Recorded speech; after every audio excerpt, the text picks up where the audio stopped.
नमस्कार, स्वागत है आपका। आप देख रहे हैं इंडिया टीवी। आपके साथ मैं हूं प्राची पाराशर। वक्त हो गया है कहानी कुर्सी की का, और अब हम बात करेंगे दिल्ली के दंगल की, जिसमें बीजेपी के सबसे पॉपुलर सीएम, उत्तर प्रदेश के मुख्यमंत्री, बीजेपी के स्टार प्रचारक योगी आदित्यनाथ की एंट्री होने जा रही है। 23 जनवरी से मुख्यमंत्री योगी आदित्यनाथ दिल्ली में कैंप करेंगे, जगह जगह रैलियां की जाएंगी। और जैसे ही मुख्यमंत्री योगी आदित्यनाथ की एंट्री की खबर आम आदमी पार्टी को लगी है, आम आदमी पार्टी के नेता अब योगी आदित्यनाथ के इर्द गिर्द अपना नैरेटिव बिल्ड करने की कोशिश कर रहे हैं, काउंटर करने की कोशिश कर रहे हैं। सीधे तौर पर आप ये कह सकते हैं कि योगी के दिल्ली में आने से जो घबराहट है आम आदमी पार्टी में, वो साफ तौर पर नजर आ रही है। बटेंगे तो कटेंगे वाले नैरेटिव को अभी से ध्वस्त करने की कोशिश आम आदमी पार्टी ने शुरू कर दी है। इसके पीछे की वजह अगर आप समझेंगे तो आपको देखना होगा मुख्यमंत्री योगी आदित्यनाथ का स्ट्राइक रेट। जिस तरीके से हरियाणा और महाराष्ट्र में विधानसभा चुनाव को मुख्यमंत्री योगी आदित्यनाथ ने अपने पिच पर लाया, एक नैरेटिव सेट किया, बटेंगे तो कटेंगे नारा घर घर तक पहुंचाया, उसका फायदा बीजेपी को हरियाणा और महाराष्ट्र में हुआ। बंपर जीत दोनों राज्य में बीजेपी ने दर्ज की। यही डर आम आदमी पार्टी को दिल्ली में सता रहा है, क्योंकि फोकस मुख्यमंत्री योगी आदित्यनाथ का रहेगा पूर्वी दिल्ली पर, उत्तर पूर्वी दिल्ली पर।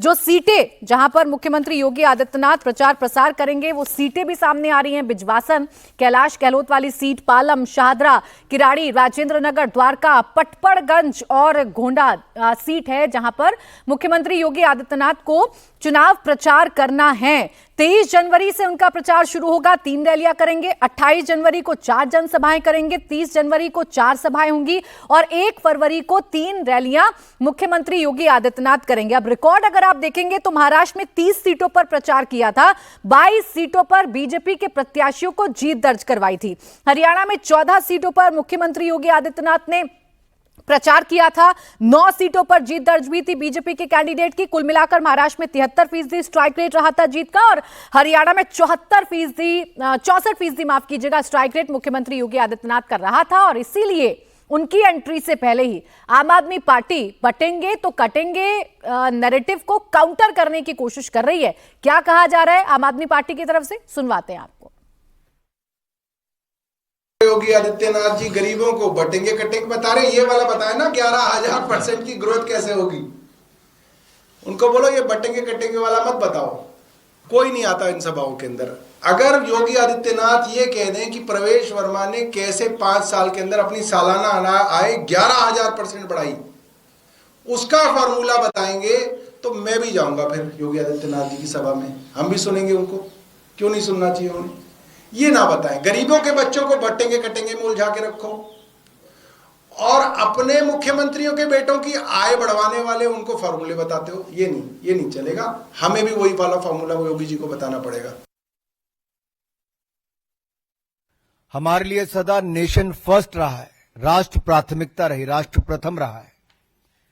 कुछ राजनीतिक दल ऐसे हैं जो लोग इन देश विरोधी ताकतों के साथ हाथ भी मिलाते हैं, राजनीतिक लाभ उठाने के लिए उनका चंदा भी पाते हैं और फिर मौन हो जाते हैं।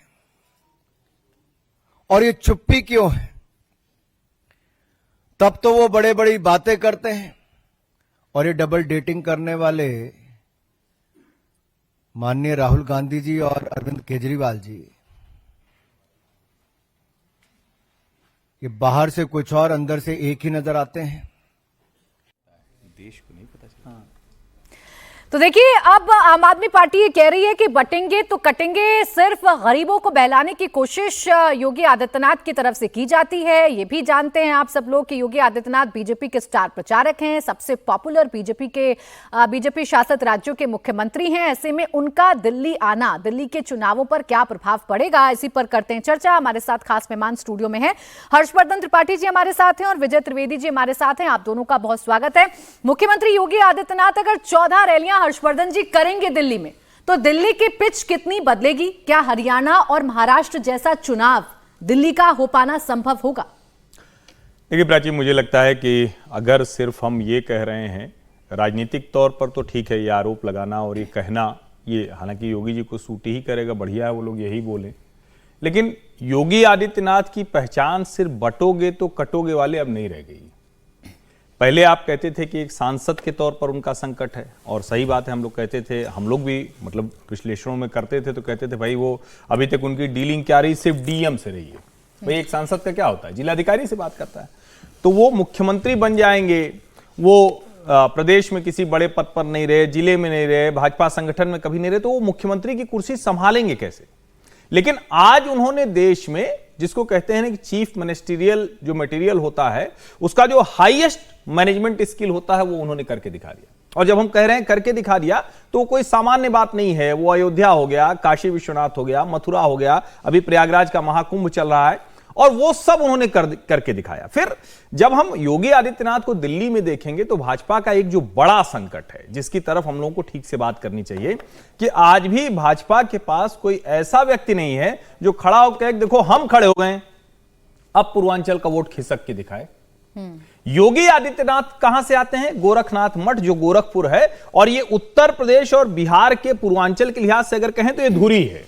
जैसे दिल्ली के लिहाज से कहें कनॉट प्लेस है, तो गोरखपुर से दूसरी तरफ आप जाते हैं तो वो बिहार वाला पूरब का हिस्सा हो गया, और इधर वाला ये यहां का, तो उसके हिसाब से पश्चिम होगा। लेकिन यही मोटा मोटा पूर्वांचल माना जाता है, जो दिल्ली की कम से कम ऐसी 20 सीटें हैं। और मेरा यह मानना है कि भारतीय जनता पार्टी उन्हीं सीटों पर रणनीतिक तौर पर योगी आदित्यनाथ का इस्तेमाल करेगी। जब योगी आएंगे तो वो अपने भाषणों में ये बताएंगे। अब यहां सोचिए, मोहल्ला क्लिनिक से हमने तो नहीं सुना कि किसी बस्ती का कायाकल्प हो गया हो, बहुत कुछ भला हो गया हो, लेकिन एन्सेफेलाइटिस जैसी, जापानी बुखार जैसी गंभीर बीमारी को जो प्रतिवर्ष आती थी, आपदा होती थी, सांसद के तौर पर उन्होंने शुरू किया, और मुख्यमंत्री बनते बनते उसको उन्होंने पूरी तरह से नियंत्रित कर लिया। आप सोचिए, छोटे छोटे बच्चे, में भी सौरभ भारद्वाज जी को सुन रहा था तो मुझे लगा पता नहीं वो लोग कम से कम जिस पर हमला कर रहे हैं उसको रीड तो कर लेना चाहिए, उसके बारे में थोड़ी जानकारी और जुटानी चाहिए। बटोगे तो कटोगे, बिल्कुल सेंटिमेंट है, देश भर में काम कर रहा है, हरियाणा महाराष्ट्र में काम कर रहा है। लेकिन योगी आदित्यनाथ की दूसरी ढेर सारी ऐसी चीजें हैं जो वो अपने रिपोर्ट कार्ड के तौर पर देते हैं, और वो पूर्वांचल वाला सेंटिमेंट वो आम आदमी पार्टी के लिए ज्यादा मुश्किल होगा। अब वो तो प्रवेश वर्मा को जोड़कर देख रहे हैं ना, सौरभ भारद्वाज जो कह रहे थे विजय जी, अगर उसी को पकड़ लें तो सौरभ भारद्वाज कह रहे हैं प्रवेश वर्मा पर सेंटरिंग है। एक्चुअली पूरा नई दिल्ली सीट किस तरीके से इस वक्त टफ सीट बन गई है, त्रिकोणीय मुकाबला वहां पर है, तो प्रवेश वर्मा को काउंटर करने की कोशिश है। अब मुख्यमंत्री योगी आदित्यनाथ प्रचार प्रसार करने आएंगे तो वो क्यों बताएं कि प्रवेश वर्मा की संपत्ति कितनी हो गई है, उस संपत्ति के पीछे का क्या ब्यौरा है, क्या रिकॉर्ड है, ये मुख्यमंत्री योगी आदित्यनाथ क्यों बताएंगे? वो आएंगे, अपना चुनाव प्रचार करेंगे, और जैसा हरियाणा और महाराष्ट्र में उन्होंने किया, एक पिच कम से कम तैयार कर देंगे इन चुनावों की। प्राची जी, एक तो मुझे समझ नहीं आ रहा कि मेरे ख्याल से आम आदमी पार्टी के अलावा सभी लोग समझते हैं कि अरविंद केजरीवाल एक मजबूत बड़े नेता है आम आदमी पार्टी के। मेरे ख्याल से उन्हीं को सबसे ज्यादा घबराहट वहां लग रही है। बाकी देश भर में जो विश्लेषक भी हैं, लोग भी हैं, आमतौर पर सोचते हैं अरविंद जी सबसे बड़े नेता है, मजबूत नेता है, पहली बात। दूसरा, दिल्ली का इलेक्शन में क्या हो रहा है, इंपॉर्टेंट बात कि पूरी दिल्ली की डेमोग्राफी बदल गई है पिछले 20-25 साल में, और वो पंजाबी डोमिनेंस से पूर्वांचली डोमिनेंस की स्टेट हो गई है। इसलिए इन चुनावों में खास तौर से, और पिछले चुनाव में आम आदमी पार्टी ने सारी पूर्वांचल की सीटों पर कब्जा किया एक तरह से। तो वो अब यदि योगी आदित्यनाथ आते हैं, हालांकि मैं उनको पूर्वांचली के तौर पर नहीं, लेकिन जब पूर्वांचलियों के बीच में वो जाएंगे तो उनकी पहचान उसके तौर पर मानी जाएगी, उनका नेता के तौर पर माना जाएगा। और जैसे अभी जिक्र भी हुआ कि गोरखपुर और गोरखपुर से उधर, मतलब पूर्वी उत्तर प्रदेश और बिहार का हिस्सा, वो सारा पूर्वांचल का हिस्सा है, जो गोरखनाथ पीठ में भी लगातार आता है, और अभी तो खिचड़ी महोत्सव वहाँ चल रहा था, तो उसमें लगातार वहाँ पर लोग आते हैं, और पूर्वांचलियों में उनकी एक बड़ी जगह है, गोरखनाथ पीठ की भी और योगी आदित्यनाथ की भी। तो जाहिर तौर पे जो बदलाव हुआ था पिछले चुनाव में, उस पर वो कुछ असर डाल सकते हैं। यदि उनकी मीटिंग्स को देखें तो ऑलमोस्ट 70% उनका स्ट्राइक रेट है योगी आदित्यनाथ का, तो उसका भी एक बड़ा असर होता है। और वो आते हैं तो भारतीय जनता पार्टी के पास जो दिल्ली में प्रधानमंत्री के अलावा कोई बड़ा चेहरा नहीं दिखाई देता, उसकी भरपाई भी वो कर सकते हैं। तो ये दोनों चीजें मिलकर एक बड़ी तैयारी करेंगी, भारतीय जनता पार्टी को मदद कर सकती है। लेकिन मैं थोड़ा सा हैरान हूं इस पर कि अरविंद जी को लेकर इतने क्यों बेचैनी सबको लग रही है आम आदमी पार्टी में। संदीप दीक्षित मुझे नहीं लगता, संदीप दीक्षित बहुत अच्छे से अपने आप को प्रेजेंट कर रहे हैं, लेकिन वहां पर उनका संगठन ही नहीं है। मैं फिर से आपको बता सकता हूं कि संदीप दीक्षित का जो नई दिल्ली सीट है उस पर बहुत बड़ा असर नहीं होगा, और जो वोट मिल रहा है वो शीला दीक्षित जी का जो एक इमोशंस है उनको एनकैश करने की कोशिश कर रही है कांग्रेस, लेकिन संगठन वहां पर नहीं है। शीला जी को यदि एनकैश करना होता तो दिल्ली में मजबूत स्थिति में कांग्रेस हो सकती थी, बशर्ते संगठन तो वहां हो। राहुल गांधी जो पदयात्रा करने वाले थे वो भी शायद नहीं होने वाली है। इस खबर पर आगे आऊंगी, इस पर भी चर्चा करूंगी। संदीप दीक्षित ने इस पर भी अपना बयान दिया है, लेकिन जो सीटें अभी तक चुनी गई हैं, समीर जी भी हमारे साथ आ गए, स्वागत है समीर जी आपका भी। जो सीटें चुनी गई हैं जहां मुख्यमंत्री योगी आदित्यनाथ प्रचार प्रसार करेंगे, बिजवासम, पालन, शाहदरा, किराड़ी, राजेंद्र नगर, द्वारका, पटपड़गंज और गोंडा। अब इसमें से सिर्फ एक सीट गोंडा वाली हटा दी जाए तो बाकी जितनी भी सीटें हैं वो आम आदमी पार्टी जीती है। गोंडा बीजेपी की वो सीट, बीजेपी की सीट है, बाकी जगहों पर आम आदमी पार्टी जीती है। और ये ऐसी सीट है जहां पर बीजेपी कई कई सालों से अपना खाता नहीं खोल पाई है, जहां लगातार आम आदमी पार्टी का दबदबा है और आम आदमी पार्टी जीतती आई। अब देखिए किराड़ी में 5,654 वोट से, पालम में 32,765 वोट से आम आदमी पार्टी के कैंडिडेट जीते हैं समीर जी। पालम बड़ी ऐसे में आ रहे हैं मुख्यमंत्री इन सीटों पर मार्किंग करने के लिए या इन सीटों पर चुनाव प्रचार करने के लिए। देखिए, भारतीय राजनीति में अब मोदी और योगी तो एक ऐसी जोड़ी जो 1 और 1 11 है। दोनों अगर मिलकर प्रचार करते हैं, प्रधानमंत्री मोदी की तो पूरे देश में अपील है, लेकिन योगी आदित्यनाथ ने जिस तरीके से अपनी लोकप्रियता बढ़ाई है, उत्तर प्रदेश में उनका जो प्रशासन रहा है 2017 के बाद से लगातार जिस तरीके से उन्होंने लॉ एंड ऑर्डर पे काम किया है, विकास का काम किया है और एक कुशल और स्वच्छ प्रशासक की छवि जो योगी आदित्यनाथ की बनी है, उसका फायदा मुझे लगता है भारतीय जनता पार्टी को सभी राज्यों में मिलता है। और दिल्ली तो वैसे भी मतलब एक बड़ा गढ़ है, मतलब यहाँ पर उत्तर भारतीय लोग यहाँ पर है, उत्तर प्रदेश के लोग यहाँ पर है, बिहार के हिंदी भाषी लोग ज़्यादा है। योगी आदित्यनाथ का तो जो नशा है वो तो लोगों के दिलो दिमाग में तो नॉर्थ ईस्ट आसाम में भी चलता है, दूसरे प्रदेशों में भी जाकर योगी आदित्यनाथ जाते हैं तो वहाँ भी उनकी बढ़िया रैलियाँ होती है। महाराष्ट्र जैसे स्टेट में जहाँ मराठी कम्युनिटी ज़्यादा है, रिमोट एरिया में योगी आदित्यनाथ की रैली का प्रदेश संगठन ने कहा था कि योगी आदित्यनाथ को हमारे प्रचार करने के लिए भेजे। तो योगी आदित्यनाथ भारतीय जनता पार्टी के सबसे बड़े स्टार प्रचारक है और जहाँ वो प्रचार करने जा रहे हैं ज़्यादा सभी सीटें लगभग आम आदमी पार्टी की डोमिनेंस के। लेकिन इस बार 2020 का चुनाव नहीं, 2025 का चुनाव है और जब मुख्यमंत्री अरविंद केजरीवाल जो रहे हैं और अब जो आतिशी मरलेना है, मनीष सिसोदिया है, मनीष सिसोदिया को सीट बदलना पड़ी, पड़पड़गंज से वो जंगपुरा चले जाते हैं। अरविंद केजरीवाल जिस तरीके से चुनौती का सामना प्रवेश वर्मा से अपनी नई दिल्ली सीट पर कर रहे हैं, आतिशी मरलेना को तकलीफ हो रही है, तो ये बता रहा है कि इस बार आम आदमी पार्टी कैसे एक कड़ी चुनौती में फंसी हुई है। और मुझे लग रहा है योगी आदित्यनाथ जब प्रचार करेंगे तो जैसे मोदी का एक वोट बैंक है कि मोदी जी प्रचार करते हैं तो 4 से 5% का वोट बैंक शिफ्ट कराने की ताकत रखते हैं। मुझे लगता है अब योगी आदित्यनाथ की वही एक पॉलिटिकल गुडविल बन गई है कि वो प्रचार अगर करेंगे तो 4 से 5% का वोट बैंक उनका भी है। जो योगी आदित्यनाथ के जो जिस तरह के जो भाषण होते हैं, हिंदुत्व की वो बात करते हैं, वो राम मंदिर का जिक्र करेंगे, फिर वो केजरीवाल के जो मॉडल रहा है उसको भी 10 साल का एक्सपोज करेंगे, वो अपने प्रशासन की बात करेंगे। और अभी तो कुंभ का इतना सफल आयोजन योगी आदित्यनाथ ने किया है, तो मुझे लग रहा है योगी आदित्यनाथ प्रचार करेंगे तो निश्चित रूप से भारतीय जनता पार्टी के लिए एक बहुत ताकत मिलेगी वहां के कैंडिडेट को। और एक एड ऑन होता है, मतलब संगठन तो काम करता ही है, संगठन काम करता है, उम्मीदवार अगर अच्छा हो और उसके साथ कोई बड़ा चेहरा, लोकप्रिय चेहरा का प्रचार करने आता है तो संगठन को भी ताकत मिलती है और एक अतिरिक्त वोट बैंक पार्टी का बढ़ता है। मुझे लग रहा है मोदी के बाद अब योगी इस स्टेज पर है कि वो पूरे हिंदुस्तान के अंदर भारतीय जनता पार्टी का वोट बैंक बढ़ाने की स्थिति में है, तो दिल्ली में निश्चित रूप से योगी प्रचार करेंगे तो इसका फायदा भारतीय जनता पार्टी को मिलना तय है। अब देखिए उन सीटों पर भी फोकस है जो मुस्लिम बाहुल्य सीटें हैं। 21.6 लाख मुस्लिम आबादी है, 12% वोटर हैं मुस्लिम वोटर, 10 ऐसी सीटें हैं जो मुस्लिम बाहुल्य सीटें हैं और इन 10 सीटों पर आम आदमी पार्टी के कैंडिडेट जीते हैं। इन इलाकों में भी बीजेपी का फोकस है और जब सीएम योगी आदित्यनाथ उतरेंगे मैदान में तो ध्रुवीकरण का कितना फायदा होगा ये तो बीजेपी भी जानती है, आम आदमी पार्टी भी जानती है, इसीलिए अभी से काउंटर करना शुरू कर दिया है। लेकिन आम आदमी पार्टी की कैंपेन को अगर देखें हम हर्षवर्धन जी, तो हर तरीके से कोशिश की जा रही है कि अपने नैरेटिव को ग्राउंड पर उतारा जाए। अरविंद केजरीवाल भी जानते हैं कि इस बार का चुनाव 2020 वाला चुनाव नहीं है, वो लहर वाला चुनाव नहीं है कि एक तरफा वोट मिल जाएंगे या एक तरफा उनके पक्ष में माहौल बन रहा है। अब ध्रुव राठी की भी एंट्री हो चुकी है, पिक्चर उनकी रिलीज हो ना हो लेकिन ध्रुव राठी ने अपने यूट्यूब हैंडल से उसको डाल दिया है। इस पर कह भी रहे अरविंद केजरीवाल की भाई भावुक कर देने वाले पल, मुश्किल पल से मैं गुजरा, धन्यवाद ध्रुव राठी जी आपका कि आपने प्लेटफॉर्म दिया इस पिक्चर को। देखिए प्राची, मैं कहूँगा कि एक तो मैं विजय जी ने एक लाइन में वन लाइनर दे ही देते हैं, तो उन्होंने कहा कि सबसे ज़्यादा जो कमज़ोर मनः स्थिति है, जिसको कहते हैं ना वो मीम चलता है बड़ा कि सब अच्छा है लेकिन अंदर से कुछ ठीक नहीं लग रहा है, तो आम आदमी पार्टी के तौर पर जिस अवस्था में है उसको अंदर से कुछ ठीक नहीं लग रहा है। क्यों अंदर से ठीक नहीं लग रहा है? क्योंकि उनको अपने नेता पर भरोसा नहीं। अब आप कितना भी कहें, लेकिन क्या अरविंद केजरीवाल चलते हैं तो उस तरह से वो ईमानदार वाली छवि, उस तरह से वो सादगी वाली छवि, राजनीति बदलने वाली छवि, जो मतलब जिसको कहेंगे रिवोल्यूशनरी प्रैक्टिसेस के तौर पर एक लीडर के तौर पर था, वो सब ध्वस्त है। तो डर और किसी में नहीं। दूसरी जगहों पर क्या है, अब आप चाहे कुछ भी कहें, भारतीय जनता पार्टी को लगता है कि ये उसका बेस्ट चांस है, कांग्रेस को लगता है कि हम कुछ तो बेहतर करेंगे, उनको ये पता है कि वो सरकार बनाने की दौड़ में नहीं है, लेकिन फिर भी अगर 2 सीट, 4 सीट, 6 सीट, 8 सीट वो जीत ले गए तो बहुत बड़ी बात होगी। लेकिन मूल बात पर मैं आता हूं, जो आपने प्रश्न पूछा, मुझे बड़ा आश्चर्य हो रहा है। एक व्यक्ति दुनिया के एक हिस्से में बैठकर यूट्यूब चलाता है, और हम लोगों के लिए भी थोड़ा सा ये शर्मसार करने जैसा है कि हमें उस जैसे, जिसकी कोई हैसियत नहीं है, हैसियत हम कहें अगर क्लिकबेट पे कहेंगे तो भाई बड़ा देखा जाता है, बहुत बड़ा यूट्यूबर है, लेकिन आप जरा सोचिए, वो आया था यहां और उसने एक फर्जी वीडियो बनाया था जिसमें एक बछिया को वो गाजर खिला रहा है, और उसने ऐसी स्क्रिप्टिंग की कि उससे लग रहा था कि कोई भारत में गौमांस उसका निर्यात होता है। झूठ बोला उसने, बीफ और उसका फर्क है।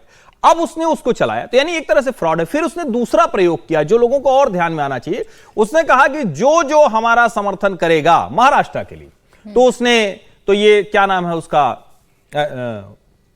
स्वरा भास्कर का पति, उसने किया, फिर ऐसे और पार्टियों ने किया। अंत में क्या हुआ, उसका जो जिसने उसके वीडियो के लिहाज से एजेंडा कहा कि हम मानेंगे, उन सब की स्थिति खराब हो गई।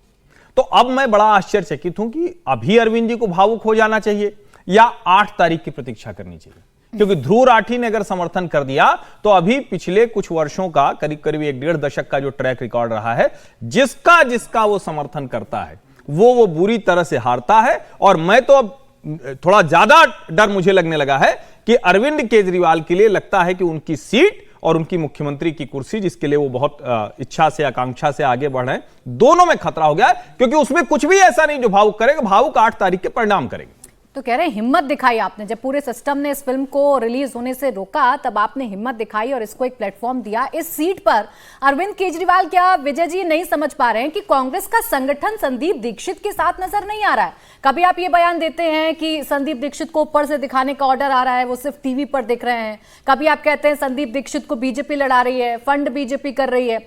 आप खुद संदीप दीक्षित के इर्द गिर्द नैरेटिव गढ़ रहे हैं, जबकि कांग्रेस का जो संगठन है उसमें तो अभी भी कंफ्यूजन नजर आ रही है। खबर आती है राहुल गांधी पदयात्रा करेंगे, डोर टू डोर कैंपेन करेंगे संदीप दीक्षित के लिए, लेकिन अब खबर यह है कि संदीप दीक्षित के लिए वो कैंपेन नहीं करने जा रहे हैं। और इसी पर संदीप दीक्षित का एक बयान है, वो पहले एक बार सुनवा देते हैं, क्या कहा है उन्होंने, फिर उसके बाद चर्चा को आगे बढ़ाएंगे।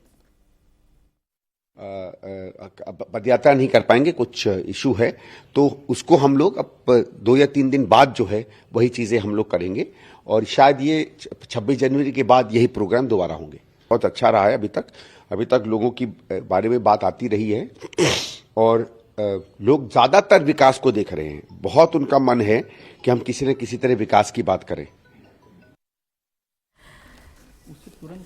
तो संदीप दीक्षित तो कोशिश कर रहे हैं कि इस सीट पर कम से कम अपनी मजबूती तो जताएं, ज्यादा सीटें जीत पाए या ना जीत पाए, लेकिन केजरीवाल को तो कम से कम नई दिल्ली में हराया जाए। संदीप दीक्षित अच्छी तरीके से हमला भी बोल रहे हैं, लेकिन संगठन का साथ उन्हें कितना मिल रहा है विजय जी, इस बात पर आप बार बार कहते भी हैं। और अब राहुल गांधी की कंफ्यूजन भी साफ नजर आ रही है ना। एक सीट पर आप पहुंचे, सीलमपुर थी वो सीट भी, नई दिल्ली आपने नहीं चुनी। डोर टू डोर कैंपेन आप करने जा रहे थे, पैदल चलने जा रहे थे, लेकिन अब वो भी नहीं चल रहा है। देखिए, राहुल गांधी जी के लिए तो मैं पहले भी हमने इस पर चर्चा की है कि वो अभी ये तय करना उनको बाकी है कि वो कांग्रेस के नेता हैं कि इंडिया ब्लॉक के नेता बनना चाहते हैं। उनका मन जो है, मुझे लगता है इंडिया ब्लॉक के नेता बनने में लगा हुआ रहता है, इसलिए वो अरविंद जी के खिलाफ भी उस तरह से नहीं लड़ते। अखिलेश जी भी कुछ बोलते तब भी वो शांत रहते हैं। तेजस्वी जी लिफ्ट के बाहर मिलके अनबने ढंग से मुलाकात कर ले, उसके बाद भी वो मुलाकात कर रहे हैं। तो वो उनकी कोशिश है कि, क्योंकि उनका एजेंडा क्या है कि मोदी सरकार के खिलाफ लड़ाई लड़ना, मोदी के खिलाफ लड़ाई लड़ना, उसमें कोई बुराई नहीं है, जो लड़ाई लड़ रहे हैं वो ठीक है। लेकिन क्या बिना कांग्रेस को मजबूत किए राहुल गांधी इंडिया ब्लॉक के बड़े नेता हो सकते हैं? ये मुश्किल है। अब संदीप जी की तो वो देखिए ना कि वो नई दिल्ली सीट से चुनाव लड़ रहे हैं, नई दिल्ली में अरविंद केजरीवाल जी हैं। अब राहुल जी आज अरविंद केजरीवाल के खिलाफ संदीप जी के समर्थन में प्रचार करेंगे तो फिर इंडिया ब्लॉक में कैसे साथ बैठेंगे? तो वो एक दुविधा है। दूसरी दुविधा, कांग्रेस संगठन में कोई दुविधा नहीं है, कांग्रेस संगठन ही नहीं है। आप दुविधा कह रहे हैं, इसका मतलब कोई बहुत बड़ा संगठन है, बहुत लाखों। इसका दूसरा पक्ष भी है सर, आप संगठन की बात कर रहे हो, महाराष्ट्र में देखिए कौन सा कांग्रेस संगठन था, 13 लोकसभा सीटें जीत गए वो ठीक उसी है। संगठन पे विधानसभा चुनाव ऐसे था, तो 8 महीने के बाद 99 सीट तो भी जीत 15 गए। सीटों पर आकर टिक गए। ऐसे दिल्ली तो- में जब हुआ तो कौन सा संगठन था, और जरूरी नहीं के संगठन से जीते। प्रधानमंत्री नरेंद्र मोदी की सीट का एक उदाहरण दे दो, प्रधानमंत्री मोदी की सीट पर तो भारतीय जनता पार्टी का पूरा संगठन था, सारे नेता लगे थे। प्रधानमंत्री 99 से जीतने के बाद कॉन्फिडेंस तो हाई हुआ ना, ये देखिए ना लाल किताब वो अभी भी दिखाते लाल तो है ना। किताब का अच्छा है, लेकिन कांग्रेस, मुझे अब भी लगता है कि ये चुनाव ट्रायंगुलर नहीं है, बाइपोलर इलेक्शन है। अरविंद जी उसको ज्यादा से ज्यादा कोशिश कर रहे हैं कि वो ट्रायंगुलर हो जाए, और ट्रायंगुलर होने का मतलब इमेज में कि वो बार बार कांग्रेस का हाथ बीजेपी के साथ करके ये बताए कि भाई कांग्रेस को कैसे आप डेंट कर सकते हो, उसकी छवि पर कि भाजपा के साथ। हालांकि देश में कोई भी नहीं मानेगा कि भाजपा और कांग्रेस साथ साथ है, यकीन ही नहीं बाकी करेगा। कोई हो जाए।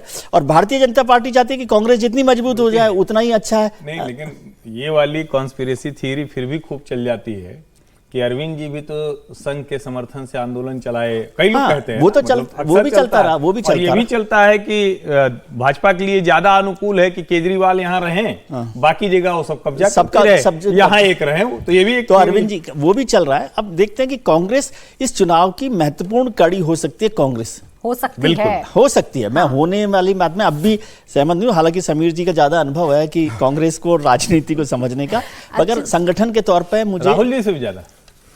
अच्छा चले, राहुल जी तो बड़े नेता ने इंडिया कांग्रेस ब्लॉक पर ये बहस लंबी हो जाएगी। नई दिल्ली विधानसभा सीट में अब संदीप दीक्षित चुनाव प्रचार तो कर रहे हैं, लेकिन अभी राहुल गांधी नहीं आएंगे। इंतजार करना होगा कि राहुल गांधी पदयात्रा कब करेंगे और वो कब डोर टू डोर कैंपेन करेंगे।